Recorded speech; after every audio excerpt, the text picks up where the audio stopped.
Hi, everyone. Welcome back to Pitch Please. This is episode 12. We are continuing on with our talk about Star Wars. I'm one of your hosts, Troy Smith. And I'm Alex. As always, this is a show where we talk about movies good and bad, and this one's definitely bad that we're going to talk about today.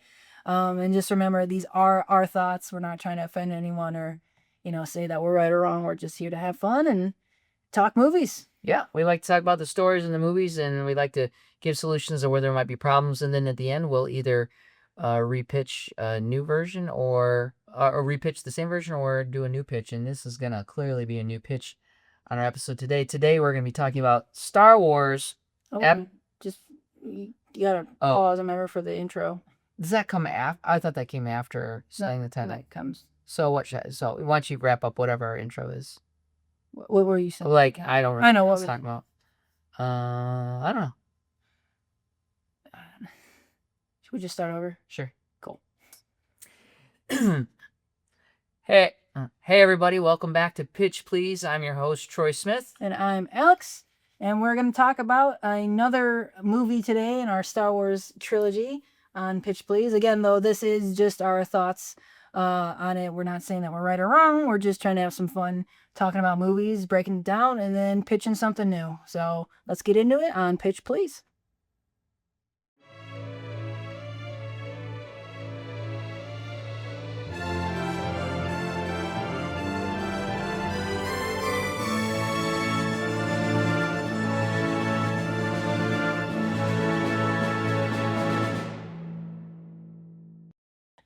All right, so today's movie, we're going to be wrapping up the late end Star Wars trilogy, the very end of the saga, Star Wars Episode 9, The Rise of Skywalker. Terribly named. Which is a complete bamboozle marketing name. Hate that.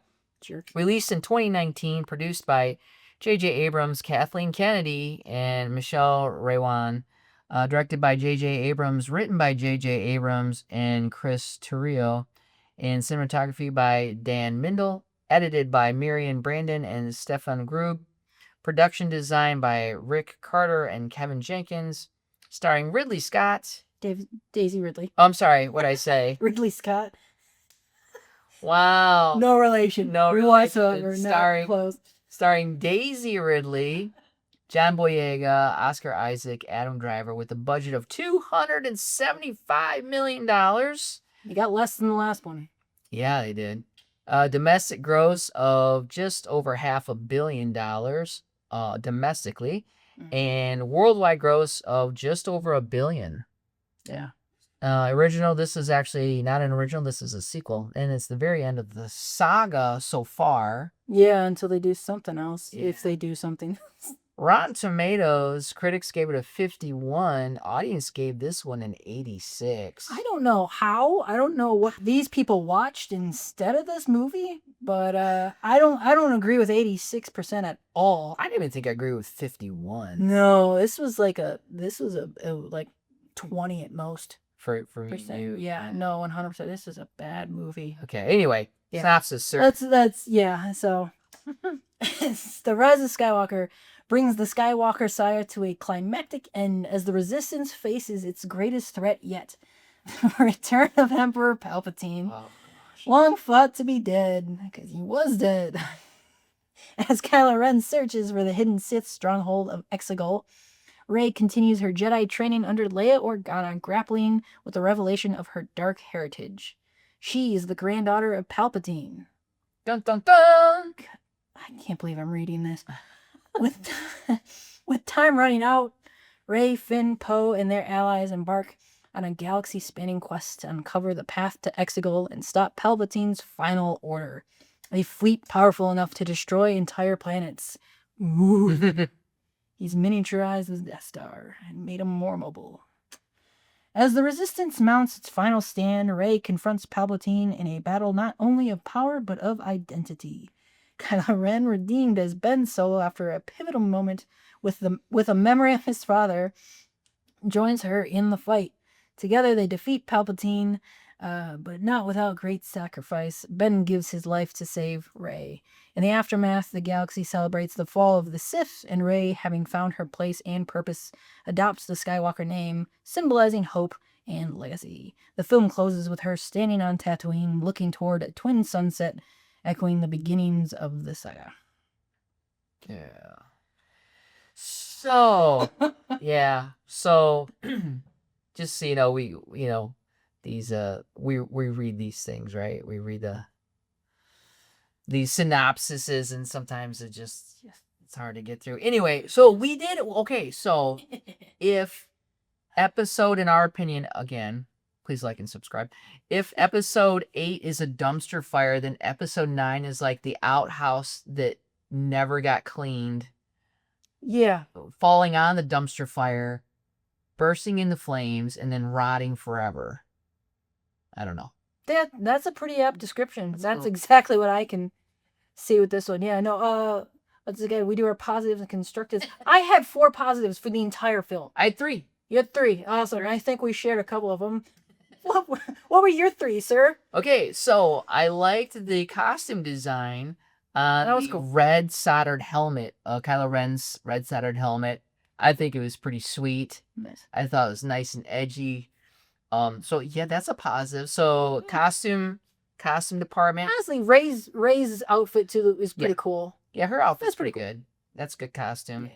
Yeah. And then I both think the next 2 we agreed on. Yeah, no. 2 of mine are the same as 2 of his, I believe. One of them was the jetpack troopers when they're on Pisana, I think, was the planet or whatever, and they get launched into the air. That was pretty cool. That was sweet. I hadn't seen that before. That was pretty sweet. And then last one was what would you have? I like the fighting in the rough seas at the end. That planet On that the they go on, yeah. with this massive waves going and stuff like that. I thought that was really good production design, be it special effects, obviously, but like the concept behind that and the effect of being on that the wavy water was really cool. It was really cool. It was really fun to watch. Yeah, it was fun to watch. In addition to a lightsaber fight. In addition to a attempted lightsaber fight. Yeah, so that was your 3. And then my last one, this is... Oh, yeah. This is an ironic one. This is ironic. I don't know if this was intentional or this was it's just left in for some reason, but in the beginning when Poe is talking about how the Emperor Palpatine returned, he says the line, somehow Palpatine returns. Before he says it, there's a moment where he kind of pauses, sighs, and looks down at the ground, and then he says, somehow Palpatine returned. I think he shook his head a little too. I think he did shake his head. And to me, I think that was just Oscar Isaac going, this is so bad. I know exactly what's going to happen. I'm going to get so much crap for this line. This is the dumbest thing I've ever had to say. I think that truly was Oscar Isaac, not Poe as a character, but Oscar Isaac just going, my gosh, what do they have me saying? Yeah. So I like that because I can choose to believe he even thought it was that stupid of a thing to say. Yeah. And so we got, oh man, we got so many negatives, constructives about this movie, and we're gonna do our best to not drag on and on about each little one, and we can't even cover all of them. And we'll try not to beat a dead horse. But where we left off with episode 8 was Rian Johnson had screwed over the entire Star Wars series by killing off the main bad guy in his movie, the middle movie. Yep. And actually even finishing off Luke in a very negative way, destroying the whole idea of dark versus light with the gray area. He had just screwed over everything. Yep. And so this was sort of like how can we fix this damage control? And they didn't do well. No. So they didn't do well. Yeah, bringing back Palpatine completely unnecessary. The dumbest possible thing they could have done. What they should have done, which I think everyone thought they were going to do, is just make it about Kylo Ren leading the big First Order and becoming the new big bad guy on his own and like rising to the power. And now it's Rey versus Kylo Ren, and can she, redeem him, or will she have to kill him in the end in their final showdown? That is ripe, low-hanging fruit. Like, it was right there. That's where the story goes. And that could have been what Rian Johnson was trying to set up with by killing Snoke. Okay. Honestly. Possibly, you're right. But they just, well, what are we going to do? What are we going to do? What? Let's bring back Palpatine. What? It's so bad. And so, like, in the beginning opening crawl, it says the dead speak, and you put your hand in your head, or your head in your hand. You're just like, no, this is not gonna be good. So stupid. That's where we first hear a lick about Palpatine, is the opening title crawl of the It was out of the blue, and then of course Kylo Ren instantly like makes it to Exegol and finds him. Yeah. It's like at the very beginning, like the first like 3 minutes of the movie, he's there. Yeah, right. Talks to him.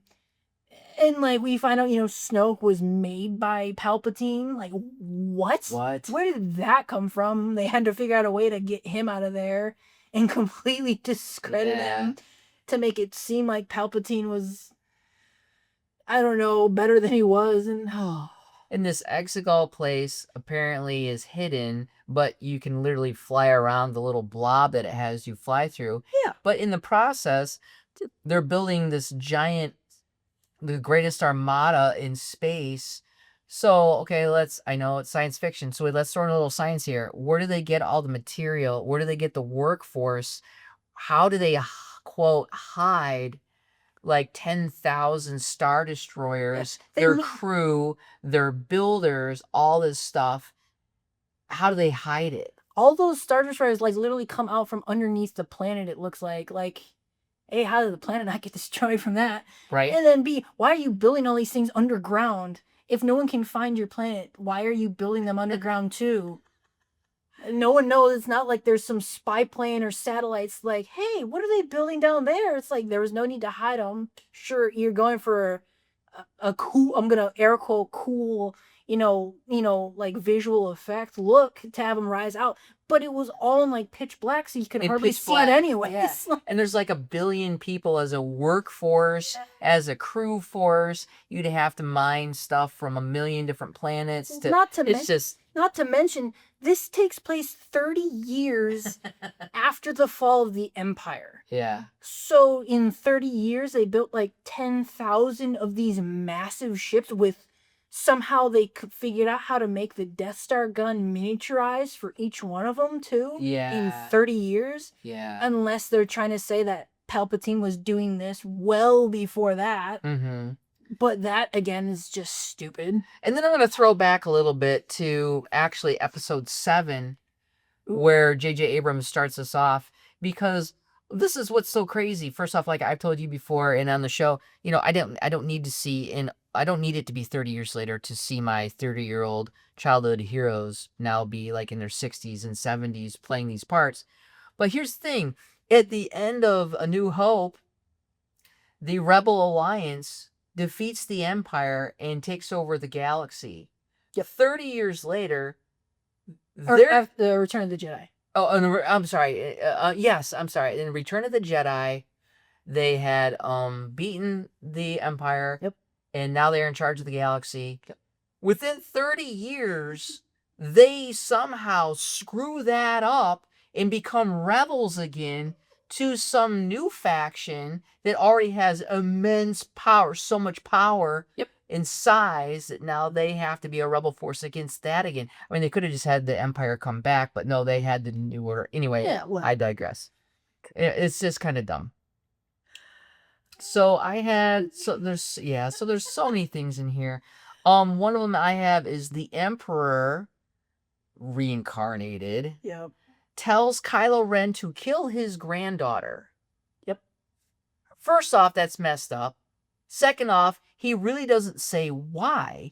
He actually says later on in the movie, he says, I knew what you would become. Well, what kind of ambiguous crap is that? Like, I knew you'd become? But so the directive, his objective is kill my granddaughter kill Rey. Yep. Kill Rey, wipe out the resistance, and then I'll make you emperor. So then you're like, okay, so kill your granddaughter. That's creepy. Oh, take out the Rebel Alliance or whatever it's called in this movie, Resistance, I guess. Resistance. From the Alliance to Resistance. So that makes sense. And he's like, I'm gonna make you the new emperor. Well, dude, you're the emperor. Right. Why would you make me the emperor? Why would you help me? Why would you give me all this power? So I think it's a bad setup from the start. Because it makes no sense. And he doesn't question it. Kylo Ren does not question it like at all. Right. And there's even a part when like he's like got all of his commanders, and one of them's asking the right questions of like, what does he get out of all this? What like why does the Emperor get out? Yeah, what does the Emperor get out of all this? Why is he just trying to like help us like out of the blue? And then Kylo Ren, like force chokes him, I think, to death. And it's like, so you're not gonna ask those questions yourself? You're just gonna like. So that's the writer's way of saying, I'm not gonna answer that really important question. Didn't have enough time to think of an answer, so we're just gonna breeze right past. We're gonna have somebody ask it, and then we're gonna kill them, and that'll be the end of it. Gosh, I got a bunch. Do you want to tackle some first? Oh, surely, yeah. Let's just keep going through this. So like they find out there's some ally for the resistance that's in the First Order, and a spy, and. We later find out it's General Hux, the dude who has killed the entire Rebel Alliance, or with like he destroyed the New Republic with Starkiller Base. Yeah. And then like slowly blowing up all the Resistance fighters. Now he's trying to help them. Why would they believe a word he says about anything? Right. Right. At all. Like, even Finn at one point, when like they finally find out who Hux is with like the world's worst, I'm the spy I've ever seen. Oh, it was so glorious. And so like that, Finn asks the great question of, why are you helping us? And he's like, I just need Kylo Ren to lose. It's like, why on earth would Finn believe that? Like, is he that dumb and he's just gonna take this guy at his word? Right. Well, and then the path of least resistance. Why would you work with Kylo Ren? Yep. And you don't like him. Right? Yep. You're going to help out this weak rebel group, give them information to maybe get Kylo when you could just shoot him like he was going to do in one. It's so convoluted.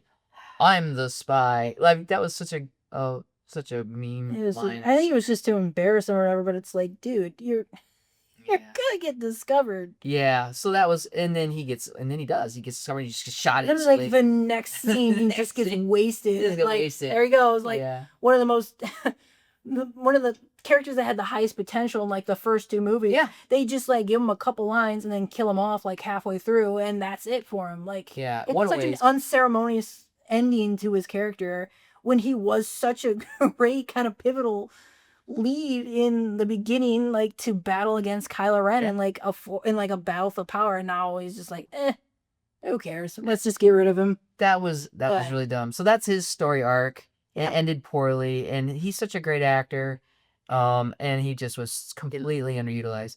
Let's go back to some garbage in the beginning. Rey is training. She's been learning how to become a Jedi. She's doing these training courses, and then she quits. Gives her lightsaber back to Leia. Yep. And then an hour later, she takes her lightsaber back. Again, what was the point?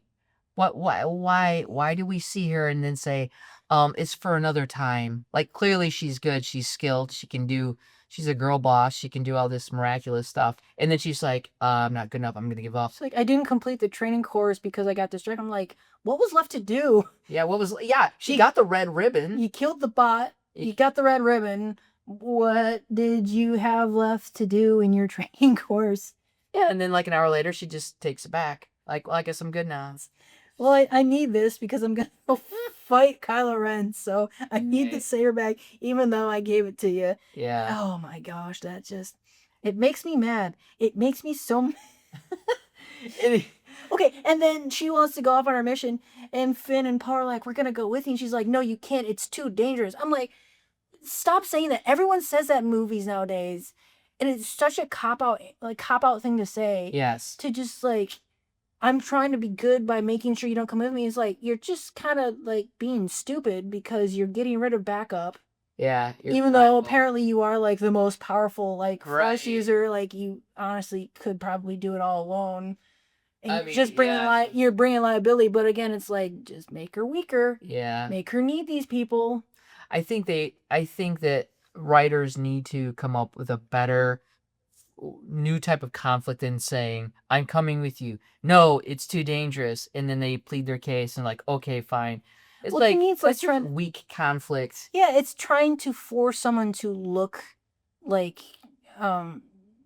just like it's like I'm trying to care for you. I'm trying to look out for your best interest because I don't want you to get hurt. And it's like they're all grown adults. They can make their own choice. Like, why do you think you can make that choice for them? Yeah. They literally sign up for a rebellion. You're in a war, getting shot at like daily. Yeah. And you're gonna say this is too dangerous? Like, what? Yeah, that's really stupid. Okay, anyway, very nice, very nice.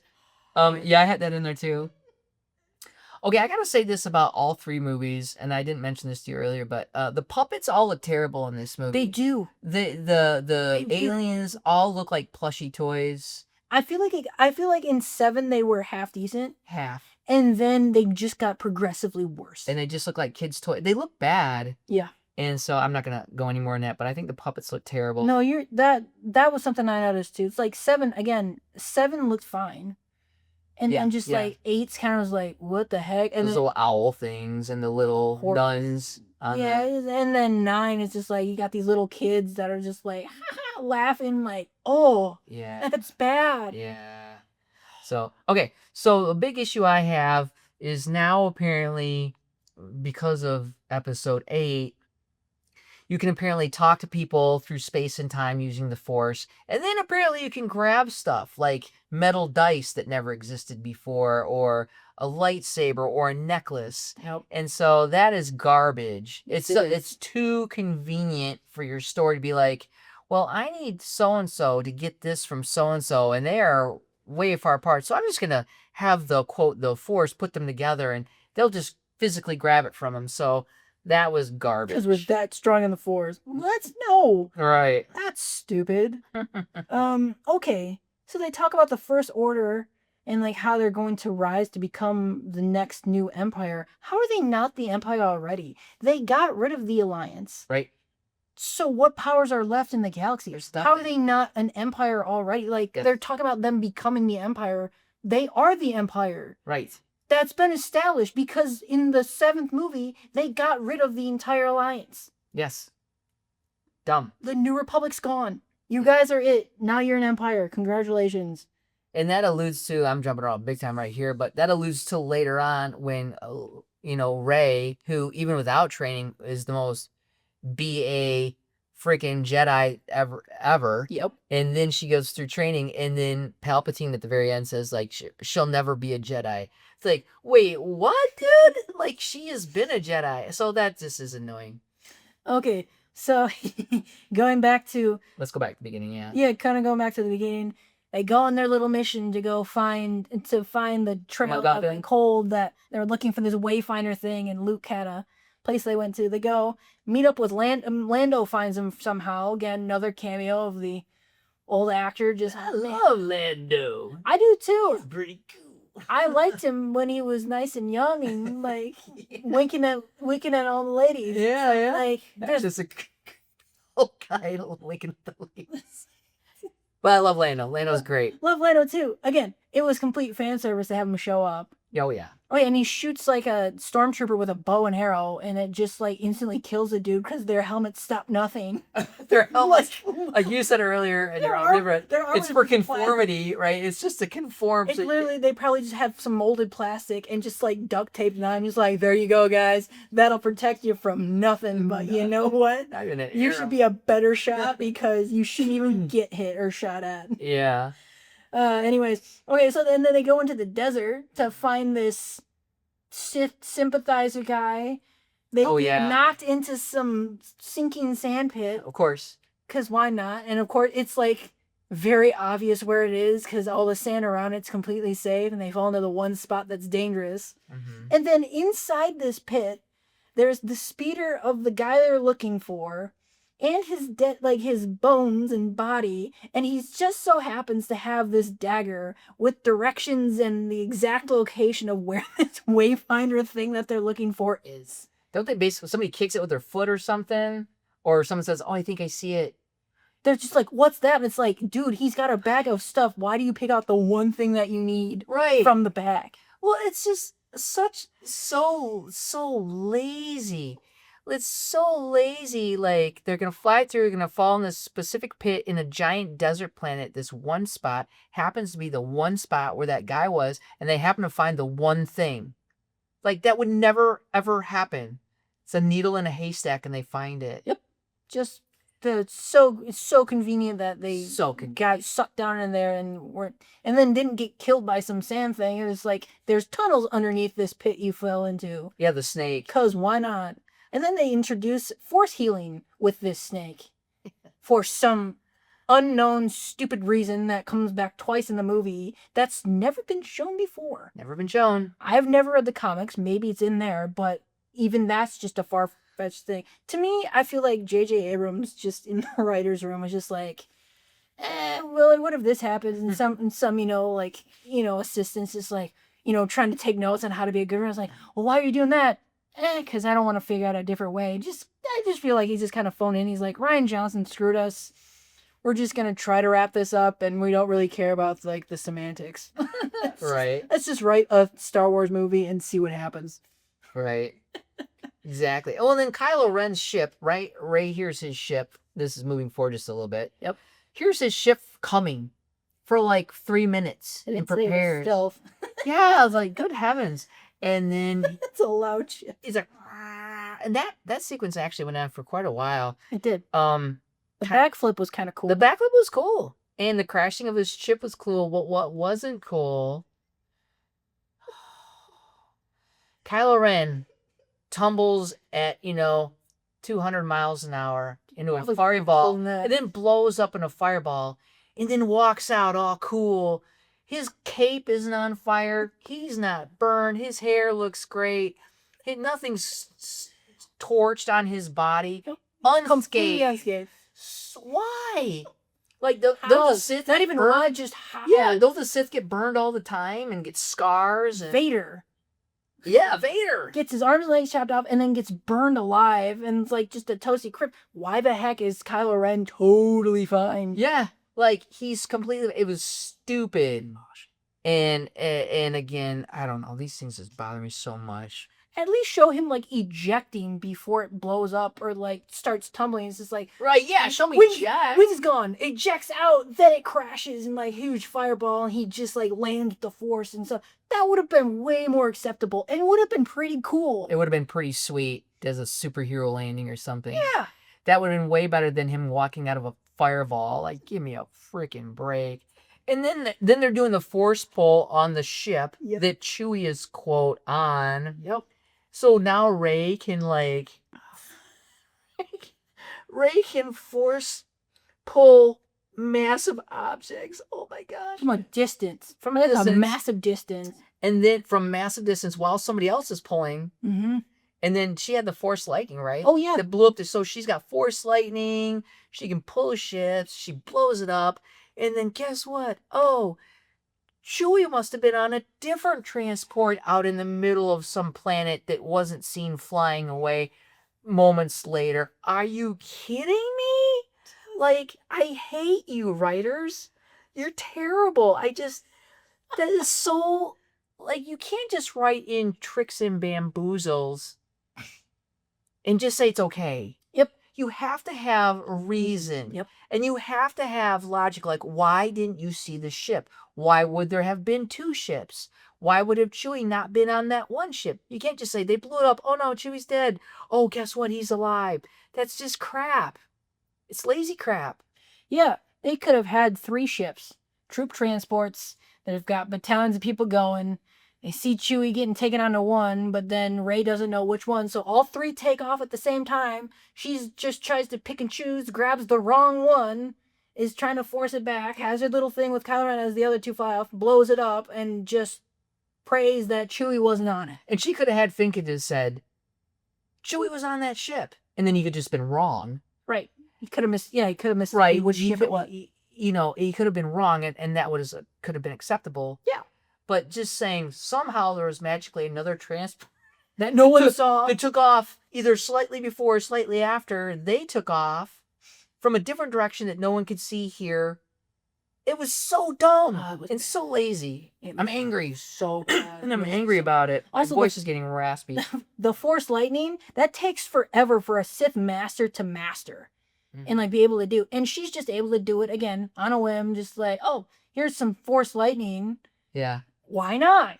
Because she's already the strongest, Jedi and probably Sith now. Yeah. So let's just give her Force lightning just to, allude to the fact that she's related to Palpatine. Because, if you're related to Palpatine, you don't need training at all. You can just shoot Force lightning because that's a, inherent thing. Yeah. It's crazy. I hate you so much, movie.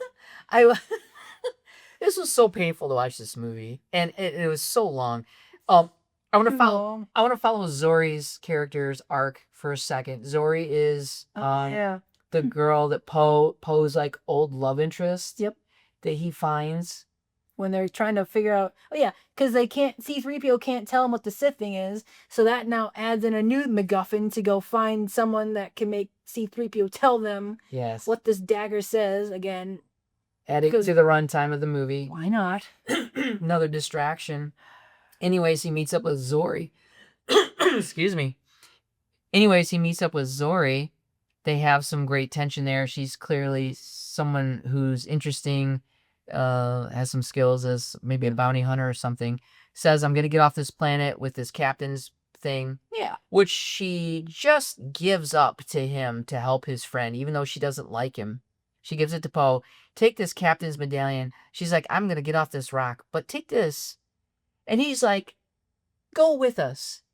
And stupid movie trope, I can't, I won't. Again, a person being ambivalent.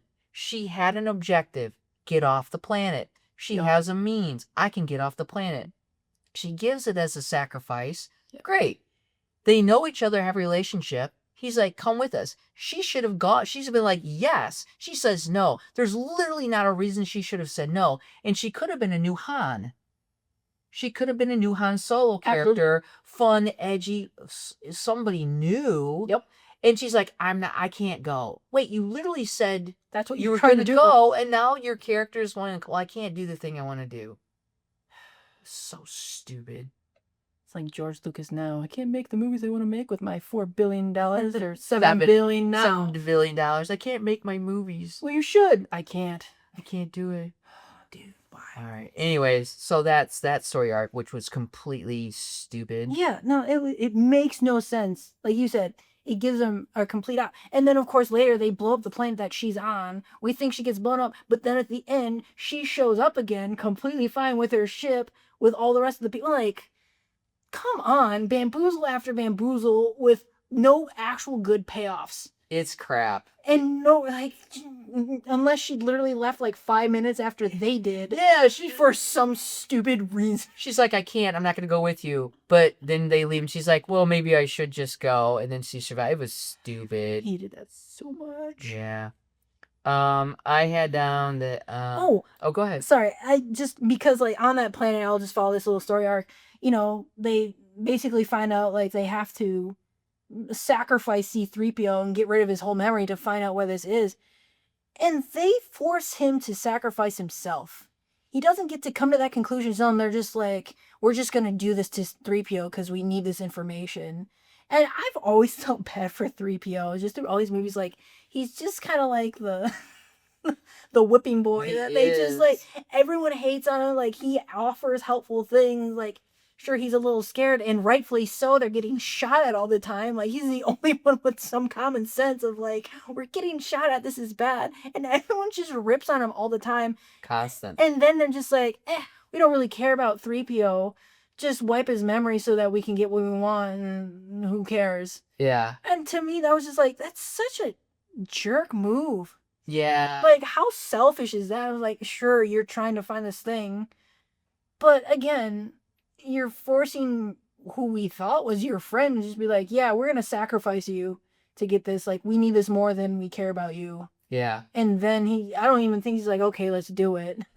Yeah. And to the same regard, you know me, I was talking about like how sacrifices need to be real sacrifices. Well, but they always resurrect the sacrifice in movies nowadays because no one can be upset. I will accept the fact that C-3PO, because he was so badly treated in all these movies, that R2-D2 did back him up and did return him. But you could argue that that is a bad sacrifice because there was no risk. He comes back to the way he was. Right. You know, which story wise, it's not a good sacrifice, but as a fan, okay, he can have his memory back, sure. Yeah, well, the whole thing when they brought up just the idea of doesn't R2 back up your memory files, and he's like, oh no, he's his backups are totally wrong. I'm like, oh, so he's totally backed up. Yeah, it's always totally backed. So in that instant, it was just like, okay, so then he's totally fine. Yeah, it was bad. It was so bad.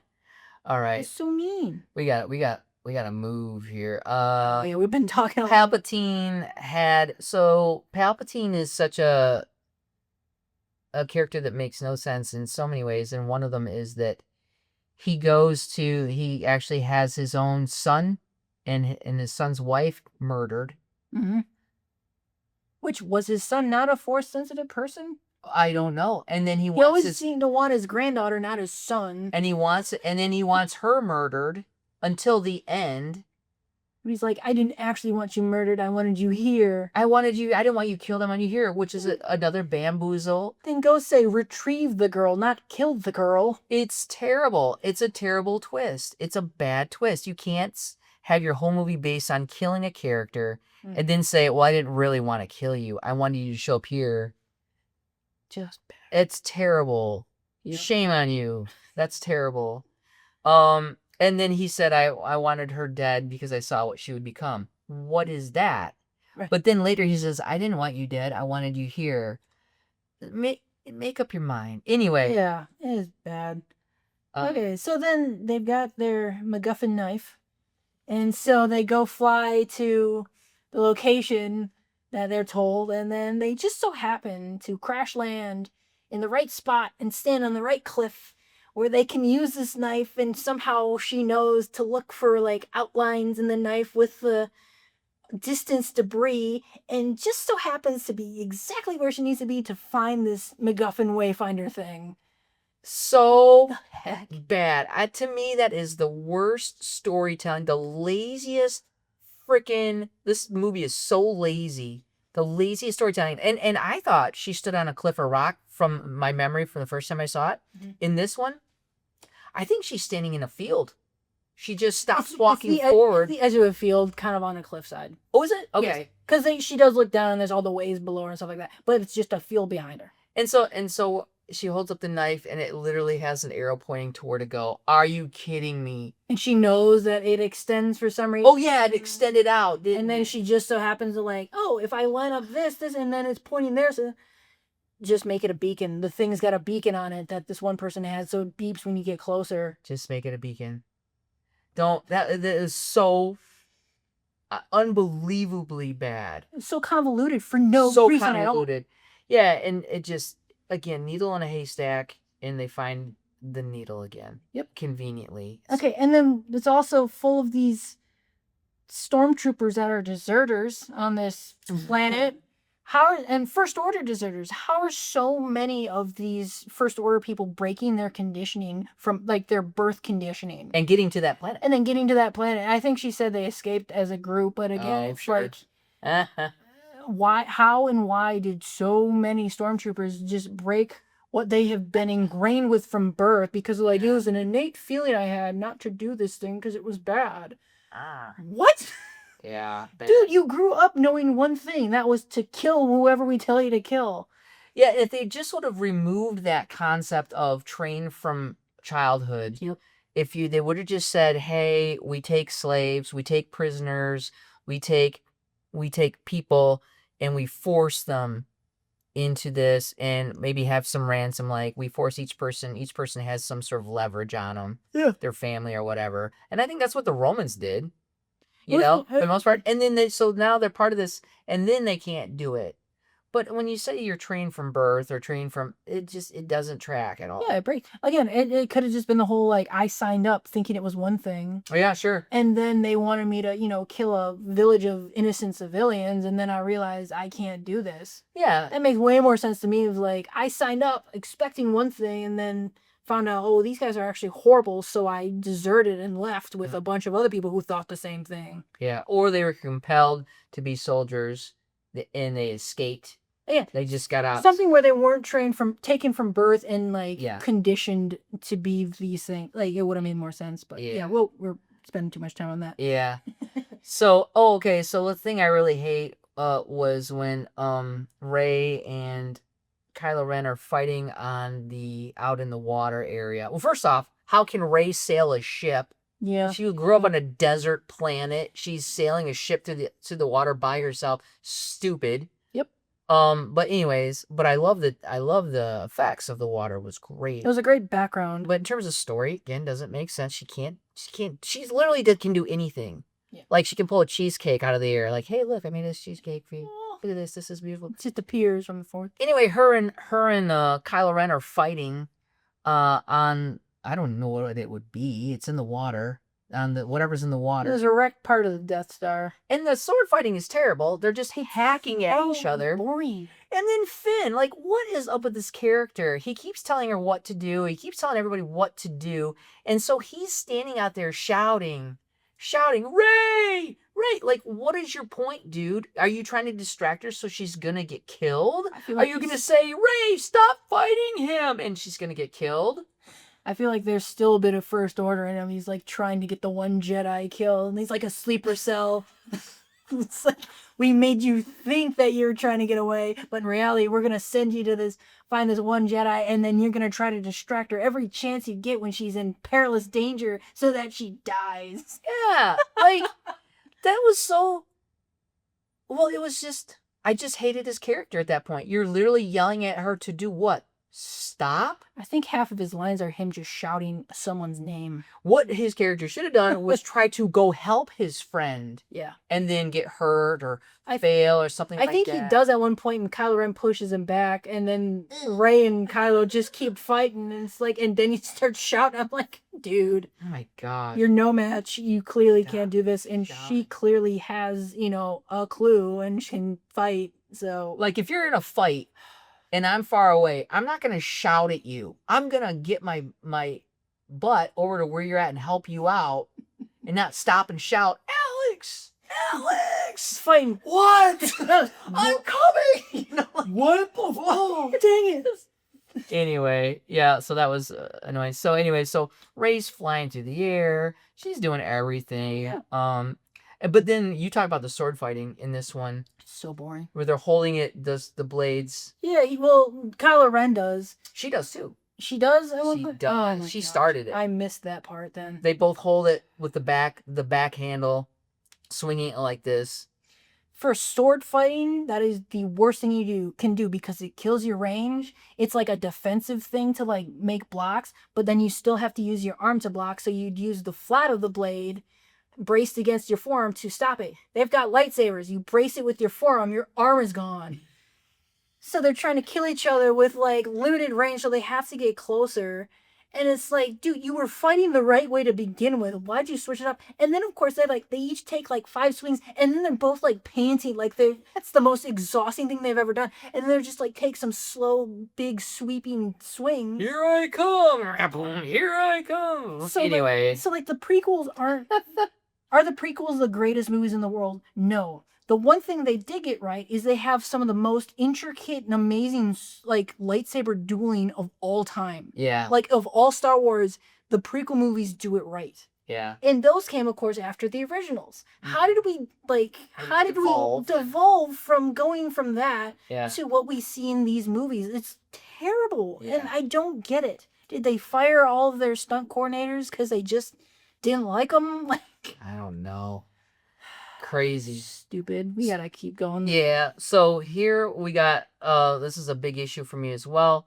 Why could Rey and Kylo force talk and force fight all the time? Mm-hmm. Took no energy. They could see each other. They could laser a lightsaber fight through force and time. But then Leia, who seems to be healthy at this point, she's not on her deathbed. Right. They're like, it's going to take everything she has to reach out to Kylo Ren. Yeah. And all she does is lay down and go, Ben. Kylo Ren's real name. Ben. And that's all she does. And then it saps her of all of her energy and she dies.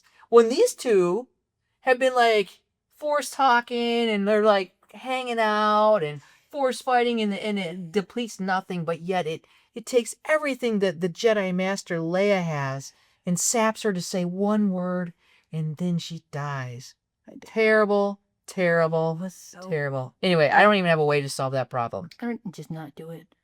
Well, then, okay, so Kylo Ren gets stabbed through the lightsaber and he doesn't die. Yeah, and that's become a Star Wars trope. It's because of these stupid movies. Yeah. And then, of course, immediately after stabbing Kylo Ren, Rey decides to heal him with the Force again.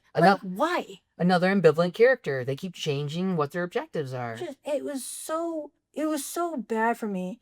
And then Kylo having this heart-to-heart moment with the memory of his dad. Yeah. After all this happens, and so we really don't see him having an arc back to the light side. It's just he gets stabbed through. Rey saves his life, even though she's the one who was gonna kill him in the first place. And then he just decides I'm not gonna be a bad guy anymore and throws his lightsaber away. And now he's no longer evil. He's just he's a good guy.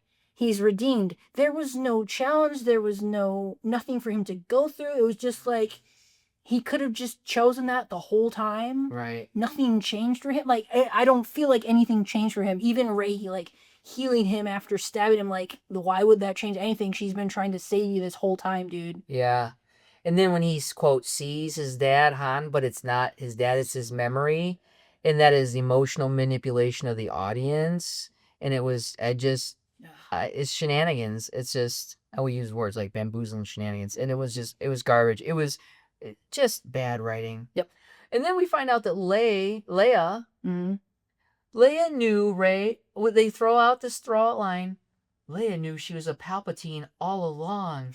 And trained her anyway. What? That's not a good twist. That's stupid. Because now Leia was keeping important information from Rey about who she was, the thing she's been looking for the whole time. What? No. That is terrible. It's so bad. And then there's that. We hated that. Why don't Force Ghosts solve every problem? Right. If Force Ghost Luke can raise an X-wing fighter out of the ocean as a ghost, yep. and catch his lightsaber with his hand. Why don't they just solve all the problems? Right. They're like the Eagles in Lord of the Rings. For some reason, they bench him because if they had just used him from the start, it would be no movie. But I'm with you. It's I don't think they can die, so he could easily just go to Palpatine, slice and dice him, and then just Force Ghost around, break up the tower, start just going through all the freaking ships and blowing them up, and yay guys, we won! Because Luke did everything. He could have gotten his whole horde of ghost Jedi with him to help out, because why not? Yeah, so the best thing to fix that would be to just really, really reel in what a Jedi ghost can do. Yep. Start reeling in these powers so that, okay, so if I could grab a spaceship with my hand and, do telekinesis to move it all around, yep. I would never need a lightsaber. Nope. I would just walk around you're done, you're done, you're done. There goes your skin. Oh, there goes your guts.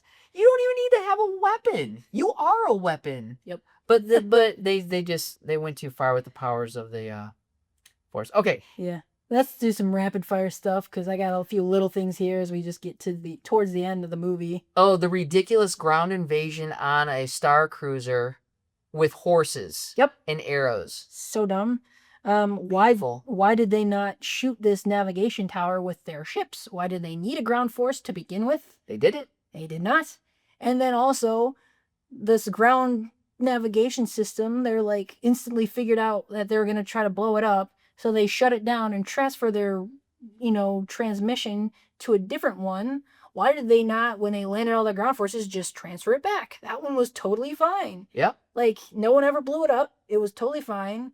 They could have easily just been like, oh, they're on our ship now. Let's just transfer it back because they're still going to go for a navigation tower. Yep. Let's keep it going, guys. Like, that made no sense. A little earlier, too, I also had, why was Leia dead just out in the open underneath the sheet?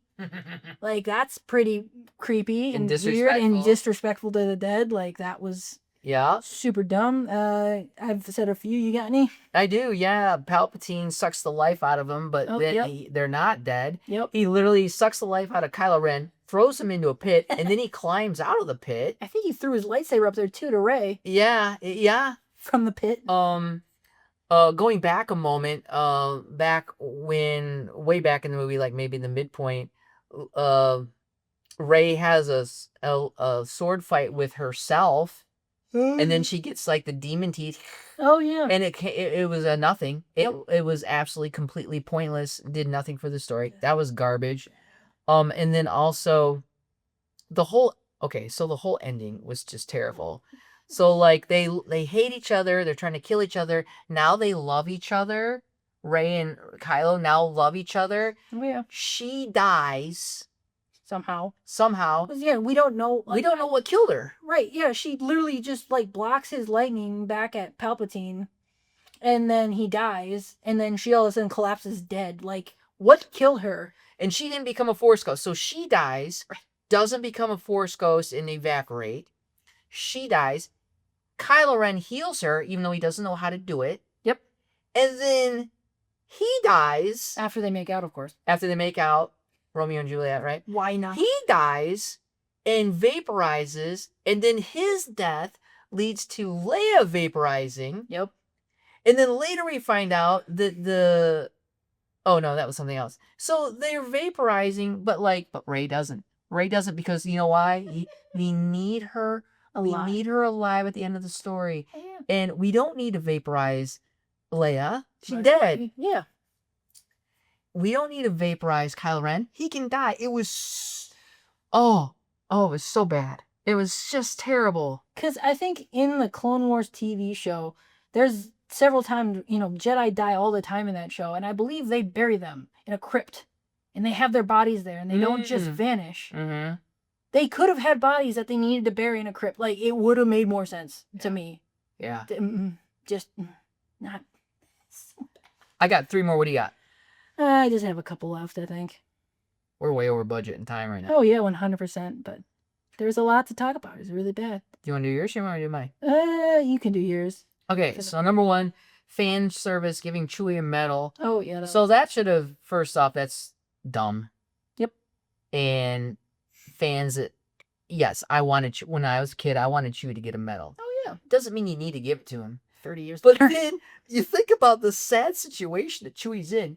All of his friends are dead. Yep. They're dead. And they're like, here, Chewie, here's a medal. I'm like, do you not read the room, man?